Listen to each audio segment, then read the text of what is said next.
ज़ुबैर सुमरे ते जो कातलानो थियो उन जे ख़िलाफ़ अॼु सुमरा बिरादर ऐं शहरी कमेटी मटियारी ऐं ॿियूं जेके तंज़ीमूं बिरादर पार्टियूं आहिनि उन्हनि अॼु मटियारी शहर में हिकु कातलनि जे ख़िलाफ़ हिकु रैली कढी वई आहे।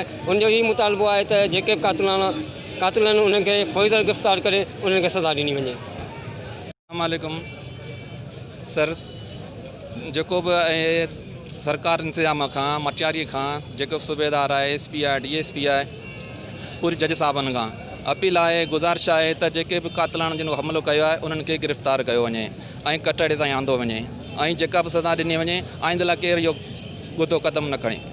असांजो मुतालबो यही आहे जिन कातिलनि खे जिन कातिल कयो आहे उन्हनि खे गिरफ़्तार कयो वञे। असांजी हुकूमत खां यही अपील आहे, असांजी कोर्ट सुप्रीडेंट खां बि यही अपील, सुप्रीडेंट कोर्ट खां हाई कोर्ट खां बि यही अपील आहे त उन्हनि खे फौरी तौर गिरफ़्तार कयो। इंतिज़ामिया अञा का कोन कयो आहे, कुझु बि न कयो आहे इंतिज़ामिया। असांजा कातिल गिरफ़्तार कया वञनि, जेके आज़ाद पिया फिरनि अञा महिरबानी करे जल्द कातिल गिरफ़्तार कया वञनि। इंतिज़ामिया खे असांजी गुज़ारिश आहे त महिरबानी करे कातिलनि खे गिरफ़्तार कयो वञे। जेको एहतजाज असां पाकिस्तान ख़ासि राजू इतार जे तरफ़ां असां शिरकत कई आहे। असांखे मथां इंस्ट्रक्शन्स आहिनि, केर बि हक़ वारो हुजे, हक़ जो पासो हुजे, चाहे उन में असांजा ख़ासि केली छो न हुजनि ॾोहारी। असां इहो मुतालबो था करियूं त ॾोहारनि खे जल्द गिरफ़्तार करे वञे ऐं ज़ुबैर सुमरे सां इंसाफ़ कयो वञे।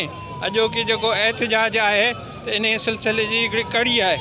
इंशाअल्लाह जेकॾहिं अहिड़ा सभु गॾु थिया त हिते को बि ज़ुल्म आईंदा कोन थींदो। महिरबानी। हीउ जेको मटियारीअ में ज़ुल्म थियो आहे, हिकिड़ो पीर बासर वॾेरे जो पुटु जेके ज़ुल्म जी इंतिहा कई आहे, जंहिं हिकिड़े मासूम ॿार खे वर्ग लाइ कंहिं जाइ ते वठी ओबाश नौजवाननि सां खून करण जी कोशिशि कई आहे ऐं ज़्यादती करण जी कोशिशि कई आहे। असीं इन जी भरपूर मज़म्मत कयूं था। सुमरा बिरादर ऐं जेके ॿियूं समाजी शख़्सी तंज़ीमूं उन्हनि जो इहो मुतालबो त ज़ुबैर सुमरे जा कातिल फौरी तौर गिरफ़्तार करे उन्हनि खे कानूनी कटोरे में आणे उन्हनि खे सज़ा ॾिनी वञे। नाज़रीन, कैमरामैन सां गॾु सलीम पंवार, राज न्यूज़ मटियारी।